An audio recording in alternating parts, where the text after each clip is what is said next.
All right, let's get started. We're going to start talking about series in earnest. But let's start with this. So the first sequence here, the limit as n goes to infinity of 2n squared plus 5n over 3n squared plus 1. I think you're totally fine to just say it's 2/3. If you really want to show some work, the work I would show, and this is going to come up again, so that's why I'm going to show it, is I would show the work of dividing everything by n squared. So I would write this as the limit as n goes to infinity of 2 plus 5 over n over 3 plus 1 over n squared. And then those things being divided by some power of n are going to go to 0. So that goes to 0, that goes to 0, and we end up with 2/3. There are obviously other ways to get there, like L'Hopital's rule, or just not saying any of it at all and being like, I know it's going to be 2/3 because the highest powers are the same. So then we can say that that series must diverge because the limit of the sequence is not 0.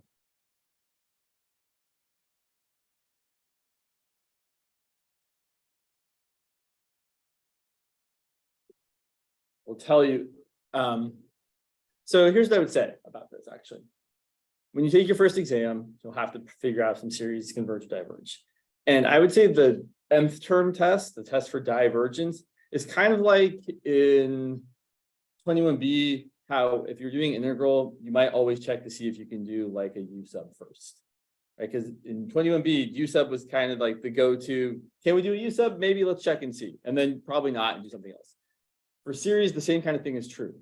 Whenever you're trying to see if a series converges or diverges, you always want to at least do a quick little check. Does the sequence just not converge to 0? Does this thing diverge? I don't have to do any other work. I would always recommend checking that first. Let's look at some other examples here. So this series here from n equals 1 to infinity of 8 times e to the n over 2 times e to the n plus e to the negative n has a very similar vibe to the previous series we just looked at. That sequence, you have something that's probably going to the quotient of the leading coefficients, but it's not quite the same, right? It's not a polynomial over a polynomial. So saying that this limit as n goes to infinity of the sequence, saying what it is, I feel like we have to show a little bit more work. I would probably do something like dividing by everything by e to the n. You have 8 e to the n over e to the n over 2 e to the n over e to the n plus e to the minus n over e to the n. And simplifying that, we're getting the limit as n goes to infinity of 8 over 2 plus this e to the negative n over e to the n. You can either write as e to the negative 2n, but I would prefer to write it as 1 over e to the 2n. Because that helps me better see that that term is going to go to 0. So I end up with 8 over 2, which is 4. Oh, sorry. Let me see for the people.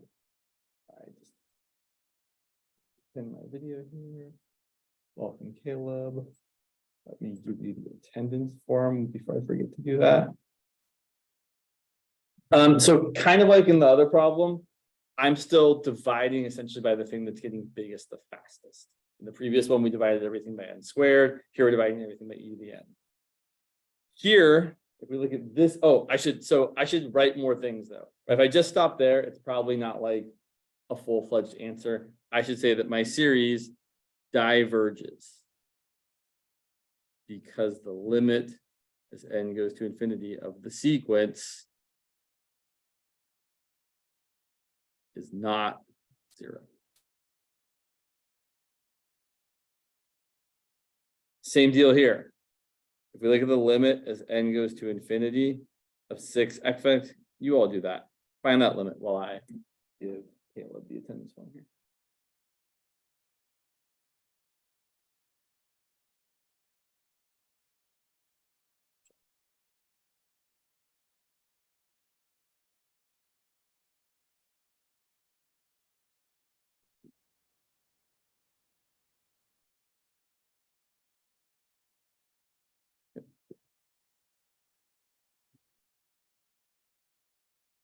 Find that. This one shouldn't be too terrible. We really just got 6 to the power of 0, which is 1, which is not 0. I like to write not like it's not like I think it's important to tell the person who's reading your work, oh yeah, I know what I'm checking for. So that means we can say the series diverges.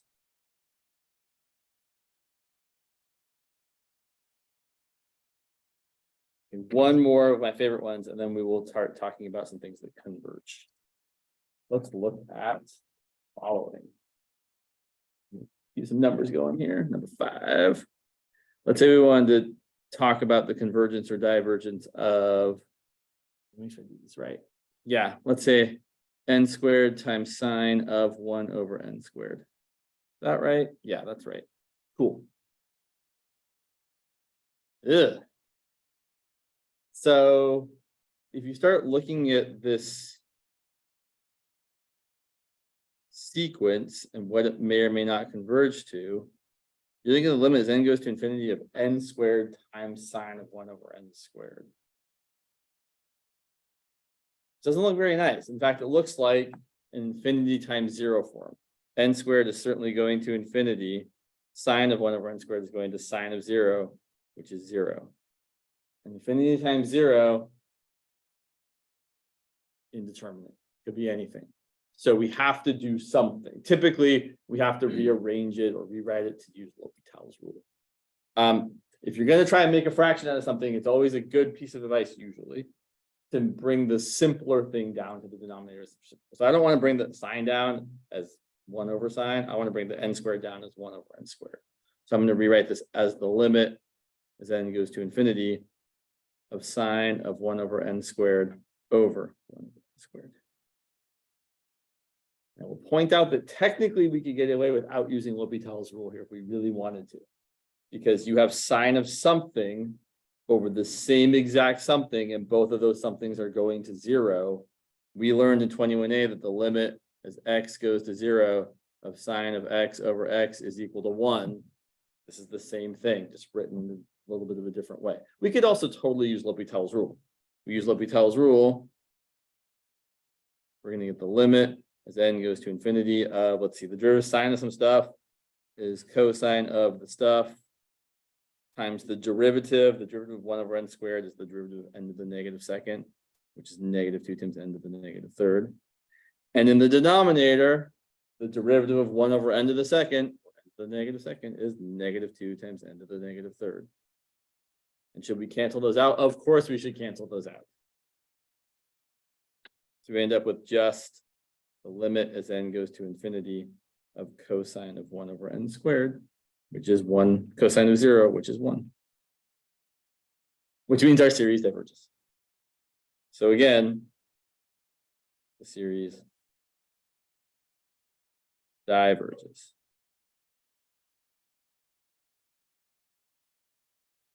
By the test for divergence. Some people are a little more strict about saying what you've done. I feel like if you did all this work and said the series diverges, they would obviously know that you meant that you were using the test for divergence, but some people are a little more, I don't know, persnickety about things than others. I should pause for a moment and just say, I feel like I'm moving a little fast, totally fine. If you need me to clarify something, you need to slow down, you need to just say more words about a thing, please, please, please feel free to say, James, hey, what do you mean by that? Or what are you doing there? Let's look at one more. Well, really not one more. So this series from n equals 1 to infinity. I know I mentioned this one last time. If you look at that one, which is 1 plus a half, plus a third, plus a fourth, and so on and so on and so on, the limit as n goes to infinity of 1 over n equals 0. And so what can we currently say about this? We can currently say nothing. We know nothing so far.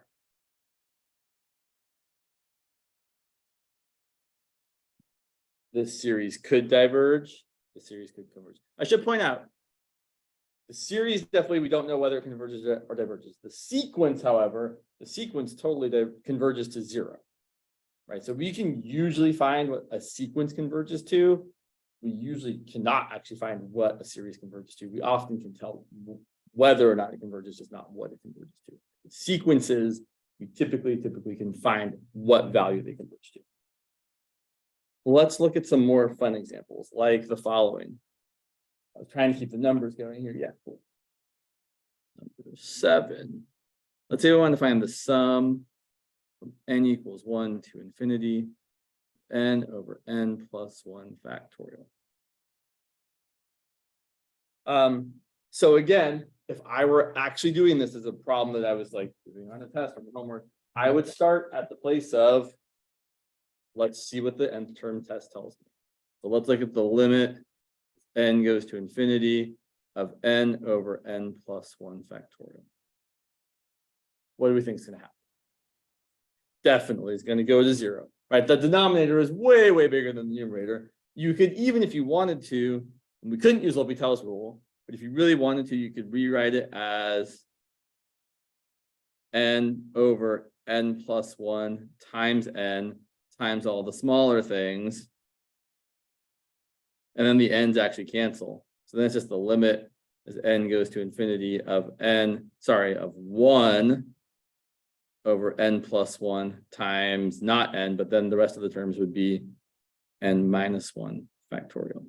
And that for sure is going to be 0 because the denominator is getting infinitely large and the top's just a constant. What does that tell us? Nothing. It tells us nothing. But it's still good to check because occasionally it's going to tell us something and you're going to save yourself a lot of work on a problem that might otherwise be really, really challenging. I have a good example here. But let's actually take a look at this. So if I start looking at what some of the things add up to. So this looks like 1 to infinity, n over n plus 1 factorial. I just start writing out terms. Let's see, I'm going to get 1 over 2 factorial, which is just 1/2, plus 2 over 3 factorial, and 3 factorial is 6, and then 3 over 4 factorial, then 4 over 5 factorial, so on and so on. So what we're going to do, and this is kind of the basis really for how seeing if a series converges, is we're going to start looking at the sequence of partial sums. So we're going to look at the partial sums. So the first partial sum is literally just the first term, not very exciting. Second partial sum is going to be 1/2 plus 2/6. If we simplify that, that's going to be 3/6 plus 2/6, which is 5/6. And then the third partial sum is going to be 1/2 plus 2/6 plus 3/24, which ends up being 5/6 plus 3/24. 5/6 is 20/24 plus 3/24, which is 23 over 24. But look at the fourth partial sum. Instead of writing out the first 3 terms again, I should just write out what they add up to. That would be the smarter way to do this. So that's 23 over 24 plus the next term, which is 4 over 120. If I multiply this by 5 over 5, that's going to be 115 over 120 plus 4 over 120, which is 119 over 120. I'm starting to see a pattern here. Starting to see that it looks like the numerator is always just 1 less than the denominator, and it is. If you want to write out the nth partial sum, well, if we think about it, it's just going to be essentially, there were words I was going to say. So really, you could get to each of these, but you're kind of just missing the previous thing. I'm saying like a lot of words that don't. I'm like, I know how this works in my head. I'm like, this totally works. I can see it, but like actually trying to explain, I'm like, how do I explain this the right way? What we can see here, I guess, is to say it looks like it's going to be this: n factorial minus 1 over n factorial. Now, how do I justify that? Good question, James. How do you justify that? Well, I guess if we start looking at each of these terms, what I really did here was I just multiplied this by 3 over 3. And so I got 5/6, which is 5 over 3 factorial. Here, when I was looking at this, I looked at my 5 over 6 and then multiplied it by 4 over 4 and got this. I'm really just saying words though, and I'm like, how do I see this? I don't know. Sometimes you just see the pattern and you're like, I can see it works, but how do I actually prove it? And maybe I don't. Maybe I just see the pattern. I really want to though, but I don't feel like that's a good use of our time. So we see the pattern and then we can say, well, great. the sum from n equals 1 to infinity of our sequence is going to equal the limit as n goes to infinity of our nth partial sum. So if a series converges, it converges to the limit of the nth partial sum. And that limit there, well, if we rewrite this, that's just the limit as n goes to infinity of 1 minus 1 over n factorial. And that 1 over n factorial is for sure going to go to 0. So this series converges to 1.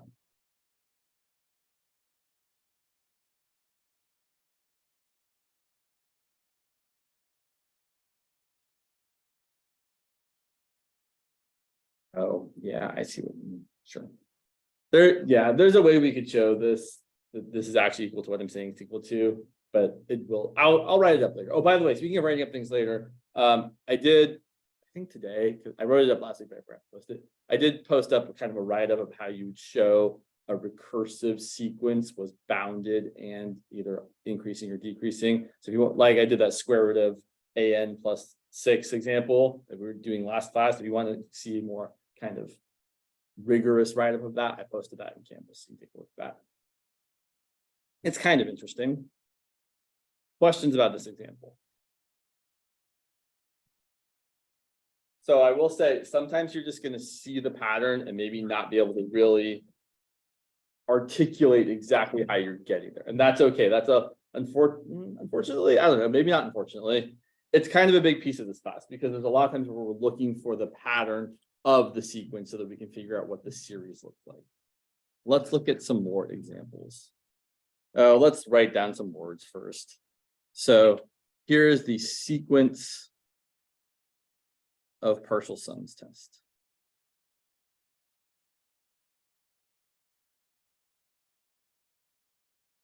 So here's what we've got.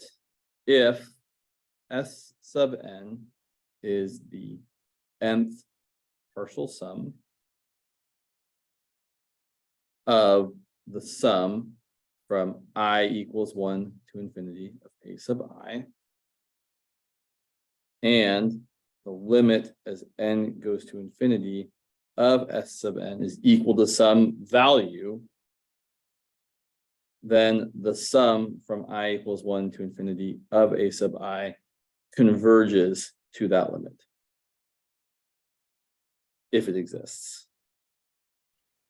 And notably, diverges if L does not exist.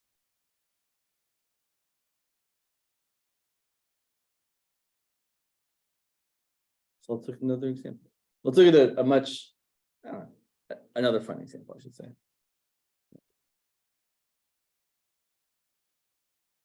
So let's make it a little trickier. Let's say I want to find the sum from n equals 1. Oh, let's start at 2. N equals 2 to infinity of the natural log of n over n plus 1. Again, if I were doing this series, if I were trying to test for convergence or divergence, I would first throw the test for divergence out. I'm going to look real quickly, or at least I'm going to think about it. I might not even write it down.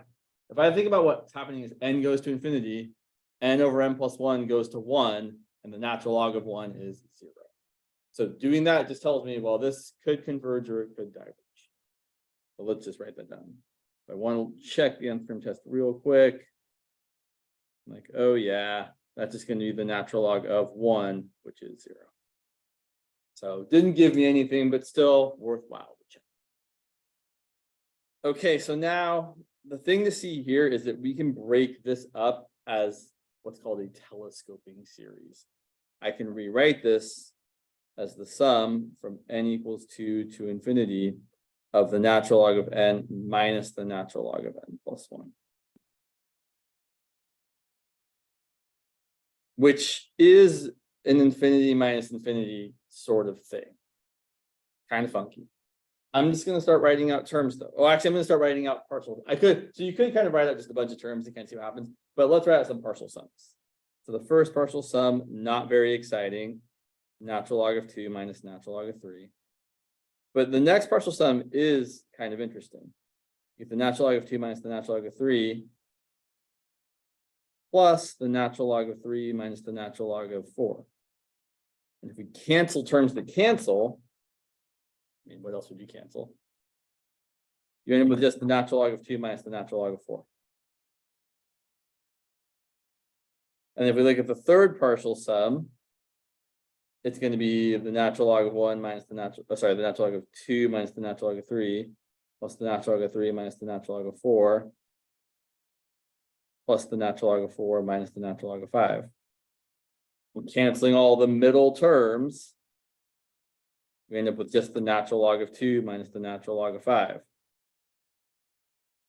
So we can kind of start to see the pattern, right? It looks like all the middle things are going to cancel out. So if I go down to say like my nth partial sum, well, I'm definitely going to always be starting at the natural log of 2. So actually, before I do the nth partial sum, if I just want to write out what the fourth one was, I know it's going to be the natural log of 2 minus the natural log of 6. Right? I think we can see that without writing out all the terms. I want the nth partial sum. It's definitely going to be the natural log of 2 minus, let's see, the last term I'm getting is always 2 more than my subscript. So it's going to be the natural log of n plus 2. That's how I would see this one. Just trying to figure out the pattern without writing too much stuff. Okay, so now let's figure out if this thing converges or diverges. So if I take the limit n goes to infinity of my nth partial sum, that's the limit as n goes to infinity of the natural log of 2 minus the natural log of n plus 2. But as n goes to infinity, n plus 2 goes to infinity, and the natural log of infinity goes to infinity. So this is going to the natural log of 2 minus infinity, which is negative infinity. Which means the series diverges. You look like you have a question. So I was observing that my first partial sum had the natural log of 2 minus the natural log of 3. And my second partial sum had the natural log of 2 minus the natural log of 4. And my third one had the natural log of 2 minus the natural log of 5. So I was just trying to see that, oh, based on whatever my subscript is, it looks like it's always natural log of 2 minus natural log of the number that is 2 bigger than that subscript. Does it matter that n starts at 2? Not particularly, no. It would matter slightly if it converged, because then we would actually it would change the value that it actually converged to if you started at 1 versus starting at 2. But no, not really. So this one definitely diverges because the limit. So I want to ask you all, does the limit exist or does the limit not exist? The limit does not exist. We happen to know in what direction it doesn't exist, but this limit for sure doesn't exist. So this limit does not exist. So this series diverges.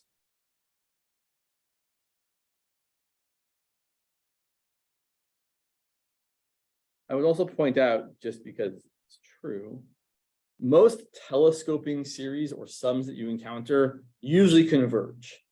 This is one of the few examples we typically see where the telescoping sum diverges. So to that end, let's look at one that converges. So yeah, let's look at the following one. Let's say number 9. So the sum from n equals 1 to infinity of 1 over n times n plus 2. All right, if you applied the nth term test, you wouldn't learn anything interesting. We know that we could converge or could diverge. If we start writing out terms here, it doesn't seem very helpful. You got 1 over 1 times 3 plus 1 over 2 times 4 plus 1 over 3 times 5, and it just goes on and on and on. So when you see something like this, specifically if the denominator is already factored, actually I should back up just 1 second. Typically, you will see a question like this and someone will ask you, what does this series converge to if it converges? And if someone asks you what a series is converging to, that's a big clue that it's usually one of 2 types of things. It's either telescoping or it's going to be geometric. Those are really the only two types of series we are usually able to find what they converge to. Any other type of series, we can only really state whether it converges or diverges. So if someone specifically asks you the question, what value does this series converge to? That means you should be thinking, oh, it's probably going to be geometric, or if it's not geometric, telescoping. I know we haven't talked really about geometric yet. That's definitely on the docket, but let's look at this one first. So this is probably geometric, or probably not geometric, which means we think it is telescoping. So we have to figure out how to write it as something that's telescoping. We're going to take this fraction and write it as a partial fraction decomposition. We're going to write that as a over n plus b over n plus 2. And then we're going to do the thing where we multiply both sides by the denominator. We're going to get 1 equal to a times n plus 2 plus b times n. The good thing about these partial fraction decompositions, unlike in 21b, is that they're usually very simple and straightforward. It's usually just a quick find a and b. It's nothing super duper complicated. So then if I plug in n equal to -2, I get 1 equal to b times -2. So b equals -1/2. And if I plug in n equal to 0, I get 1 equal to a times 2. So a is equal to +1/2. So what I have here really now is the sum from n equals 1 to infinity of 1/2 over n minus 1/2 over n plus 2. And to make life easier, I would probably factor out the 1/2. I would rewrite this as 1/2 times the sum from n equals 1 to infinity of 1 over n minus 1 over n plus 2. Okay, let's write out some partial sums. The first partial sum is going to be 1 minus 1/3. Oh, sorry, 1/2 times. This is right. Let's write out the partial sums without the 1/2, or I guess I could put it in there. Fine. Okay. The second partial sum is 1/2 times 1 minus 1/3 plus 1/2 minus 1/4. Nothing's canceling yet. That's worrying. Let's look at the next term. The next partial sum. So we're going to have a 1 minus 1/3 and a 1/2 minus 1/4 and a 1/3 minus 1/5. And the 1/3s will cancel. So I really got 1/2 times 1 plus 1/2 minus 1/4 minus 1/5. Looks kind of gross. Don't worry, it's not going to be super gross. It's just this one starts off a little gross. I look at the next one. My fourth partial sum is going to be 1/2 times, all right, 1 minus 1/3 plus 1/2 minus 1/4 plus 1/3 minus 1/5 plus 1/4 minus 1/6. So it looks like my 1/3s cancel and my 1/4s cancel. So I'm left with 1/2 times 1 plus 1/2 and then minus 1/5 plus 1/6. Let's do one more. I know I'm squeezing in here. If we do one more, let's be a little bit smarter about this time. If I do one more term, I'm just adding on the next term. So I'm going to get all this 1/2 times 1 plus 1/2 minus 1/5 minus 1/6. And then the next term I'm going to add on was when I plug in n equal to 5. So I'm going to be adding a 1/5 minus 1/7. So I'm swapping this negative 1/5 for a negative 1/7. It's 1/2 times 1 plus 1/2 minus 1/6 minus 1/7. And I feel like now I could make a pretty good guess at S6. In fact, I would like all of you to try and write out what the sixth one is without actually doing any of the work. It's going to be 1/2 times 4 terms. And I would encourage you to look at what the fourth one and the fifth one are to think about what the sixth one should be.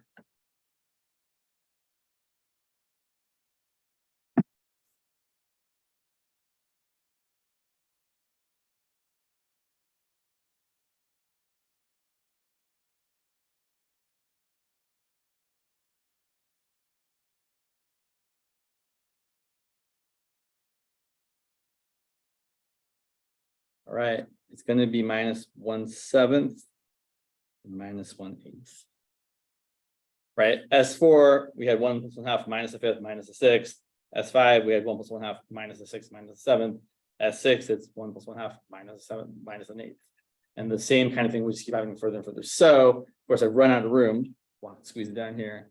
If we keep going in this way, it looks like our nth partial sum should be 1/2 times 1 plus 1/2. Let's see, 6 here, 7 there, 8 there. That's going to be a minus a 1 over n plus 1 minus a 1 over n plus 2. And then finally, the limit as n goes to infinity of this nth partial sum is going to be the limit as n goes to infinity of 1/2 times 1 plus 1/2 minus 1 over n plus 1 minus 1 over n plus 2. And those things go to 0. So you get just 1/2 times 1/2. Which is going to be 1/2 times 3/2, which is 3/4. Okay, is this too much work to do for this problem? Maybe. Here's what I would say about this kind of thing. If you see that something is telescoping and the individual terms themselves are going to 0, you probably don't have to do quite as much as all of this. Just for another example, if I had, say, the sum from n equals 1 to infinity of, sure. Sorry, I'm trying to think of something that's not quite as interesting. This is 2 over n times n plus 1. I would probably just do the partial fraction decomposition first. I would end up rewriting this after the partial fraction decomposition, which I'm not going to do. I'm just going to write it as this. It's 2 over n minus 2 over n plus 1. Commonly, the practice is just start writing out terms. And say, okay, that's going to be 2 minus 2 over 2 plus 2 over 2 minus 2 over 3 plus 2 over 3 minus 2 over 4, so on and so on. And then we can see, oh yeah, things are canceling. And then as long as the thing that you end up with at the end is getting smaller and smaller and smaller, it's perfectly fine to just say, yeah, this is going to sum to 2. So this is kind of the, quote, less rigorous way of doing it. But still probably what a lot of people actually do when they're finding what a telescoping sums do. Just be careful, because if you were to have done this for the first example we did with the natural logs, we might have accidentally convinced ourselves that it converged, because we might have not thought about the last term getting infinitely large. So it's totally fine if your individual terms are getting closer and closer to 0 as you go further and further out. Not okay if your terms are not doing that. All right. Okay. Time flies. Let's look at some geometric series. Let's change colors. Sure. Geometric series.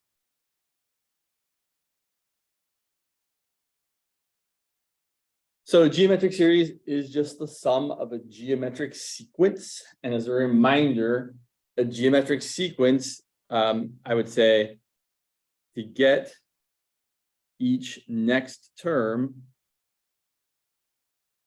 we always multiply by the same ratio. By a constant ratio, which we typically call R. So here's an example of a geometric series. Sum from n equals 1 to infinity of, let's say, 2/3 to the nth power. If you start writing out terms, my first term is 2/3 plus 2/3 squared plus 2/3 cubed. It feels silly to write any more than that. The thing that we can easily see here is that each next term is just the previous term multiplied by 2/3. That is literally what makes a geometric series a geometric series, is that every next term is just the previous term multiplied by the same constant every time. If you can't say that that's true, it's not geometric. You can say it's true, it is geometric. So what does this converge to? Well, or does it converge, I should say. Let's talk about finding the sequence of partial sums. So let's say we want to find the sum. We're not actually going to find the sum of the first 10 terms. All right, so S1, sorry, S10. Yeah, I really don't want to do that though. Sorry, it just gets really messy, like arithmetically. Let's just go with n. I'm going to be realistic here. So Sn. So I'm just going to start writing out terms. So it's going to be 2/3 plus 2/3 squared plus 2/3 cubed, all the way to 2/3 to the nth power. Okay, this is where people get a little tricky with things. I feel like it's tricky. I mean, it's pretty standard tricky.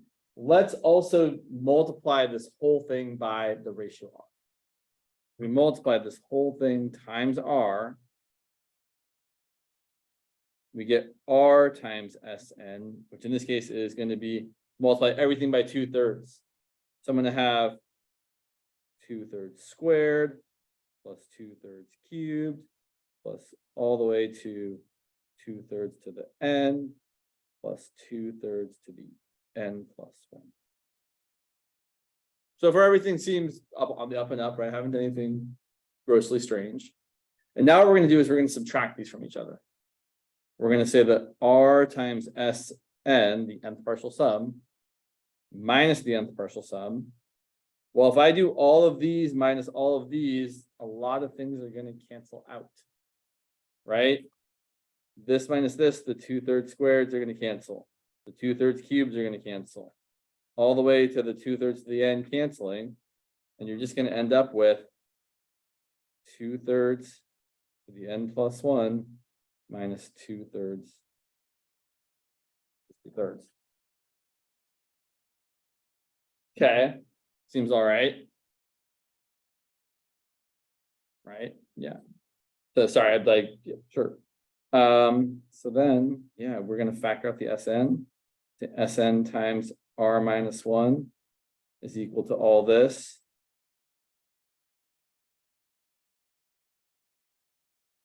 And then we're going to divide by that. So their nth partial sum is equal to 2/3 to the n plus 1 minus 2/3. I know that minus sign over there looks a little dodgy. The minus sign over r minus 1. I don't love the way that looks because I didn't replace r with 2/3. So I should have really written this as 2/3 to the n plus 1 minus 2/3 over 2/3 minus 1. And I still don't love that because it looks kind of like a negative over a negative, right? The bottom is definitely negative. The top is also negative because 2/3 to the n plus 1 is just smaller and smaller and smaller. Let's do one more rewrite. Let's rewrite it as 2/3 minus 2/3 to the n plus 1 over 1 minus 2/3. Okay, but now look what happens. If I take the limit here, this is something, sometimes people spend a lot of time talking about, sometimes not. What's going to happen to 2/3 to the n plus 1 as we keep raising it to a higher and higher power? Well, 2/3 times 2/3 times 2/3 times 2/3 is going to get smaller and smaller and smaller because we're multiplying a number that's less than 1 by itself repeatedly. So this 2/3 to the n plus 1 is going to go to 0. And the limit of our partial sums is going to be 2/3 over 1 minus 2/3. Which happens to be 2/3 over 1/3, which is 2. So not very importantly, but still interestingly, this series converges to 2 or has a sum that is 2. The more important thing to see here, though, it is definitely the more important thing here, is that when you're finding this, whether or not a geometric series converges, it will converge as long as this number here that's being raised to the n plus 1 power is between -1 and 1. If it's bigger than 1, then this term is going to blow up. Or if it's less than -1, it's also going to blow up in an oscillating sort of way. So more generally, what we can say is for the series from n equals, I like to start at 1 personally, to infinity of a times r to the n, where r is your ratio.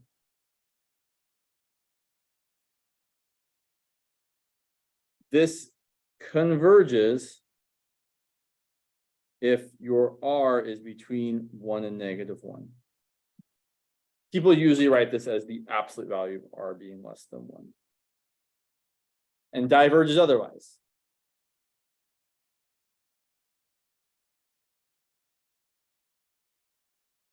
Even if your ratio is equal to 1, right? If your ratio is equal to 1, you're just adding up the same number an infinite number of times, which is going to be divergent. The more interesting thing, I think, well, maybe not more, the just as interesting thing here is what this converges to. So some people do some really kind of, I can't think of a better word, some not as easy to understand formulas to solve this, but there's a really easy way to know what this converges to. So if this series converges, meaning if your ratio is between -1 and 1, it converges to the first term over 1 minus the ratio. That is the easiest way to say it. So for example,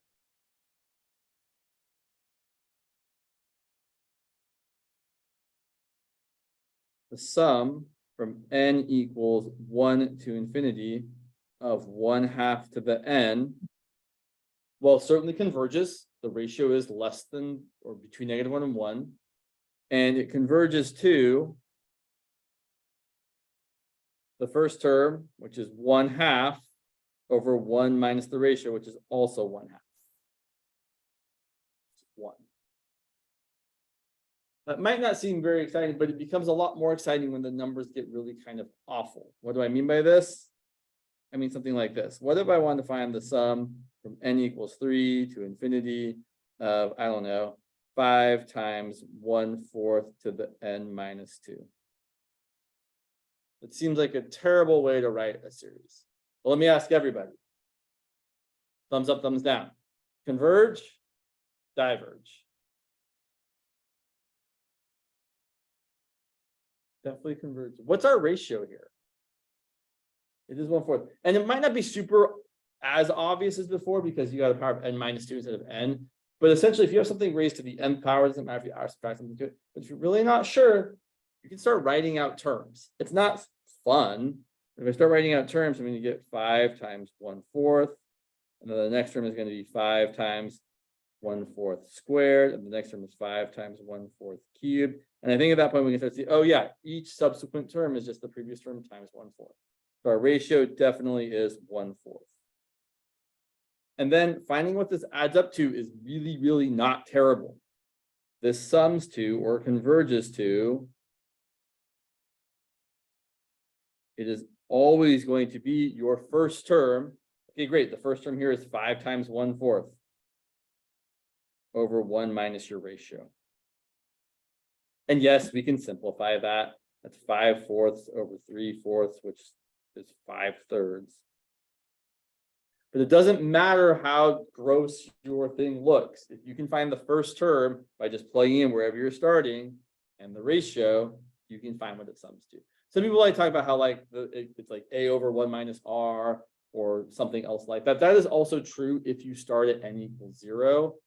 So just to kind of clarify, if you're writing your series like this, from n equals 0 to infinity of a times r to the n, well, yeah, it's going to add up to a over 1 minus r, because that's your first term. I say if the absolute value of r is less than 1, because that's exactly your first term of 1 minus r. But if you have start somewhere else, you don't have to do anything kind of crazy. People like to do all this other work, but really, really, really can't. I know I'm saying this a lot. I can't stress enough. It is super easy to find this if you just do your first term over 1 minus your ratio.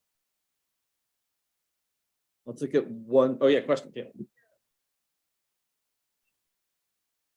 No, it will not. So it will always be a over 1 minus r if you start at n equals 0. But for example, the sum from n equals 3 to infinity of a times r to the n, it's going to be a times r cubed over 1 minus r. Exactly. Now, go ahead. Okay. The way if you wanted to actually kind of do this the long way is you could do something silly like say, well, this series from n equals 3 to infinity of a times r to the n is really the series that starts at 0 minus the first 3 terms.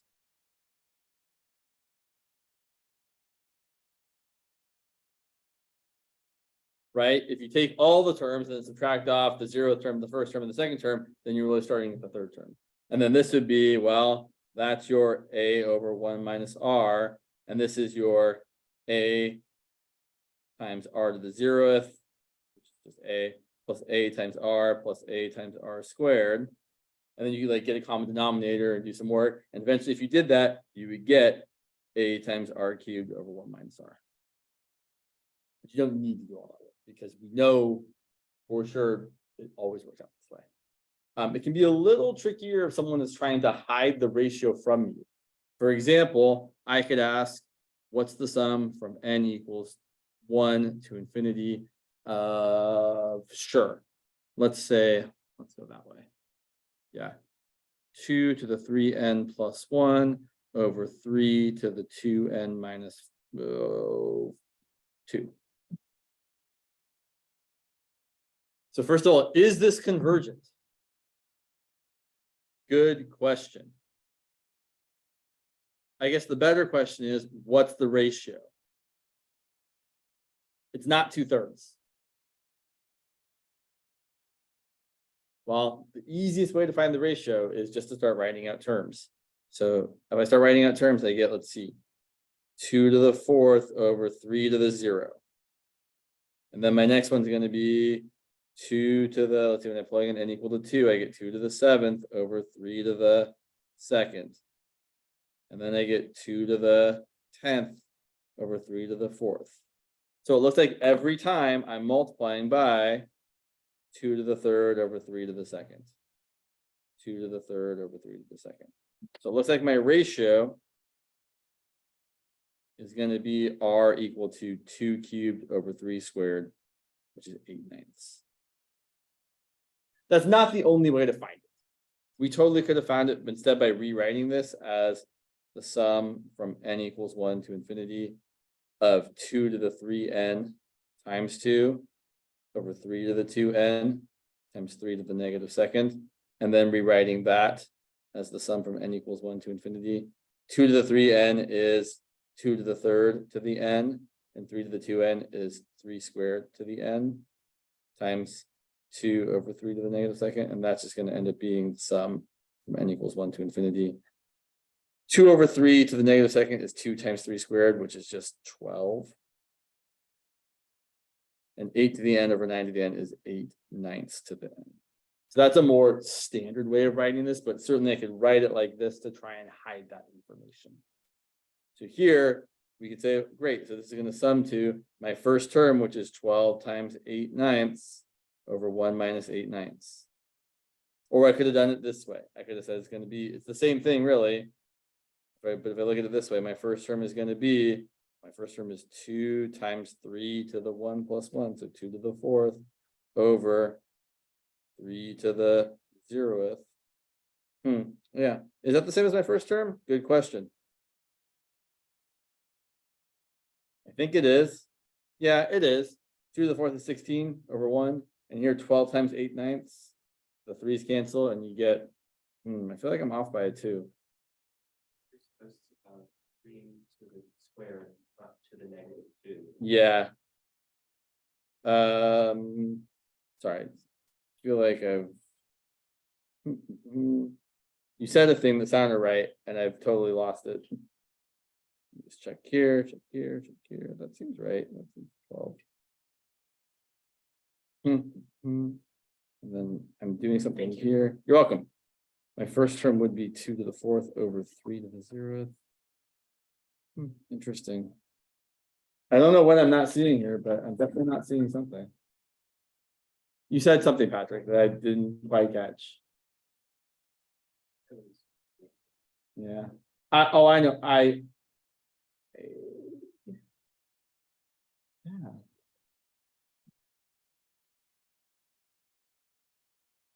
Is it 18 to 12? Yeah, thank you. Good call. I was like, this is good. Yeah, I think I did 2 squared times 3 instead of 3 squared times 2. Good call. Thank you. Fix that. It's an 18.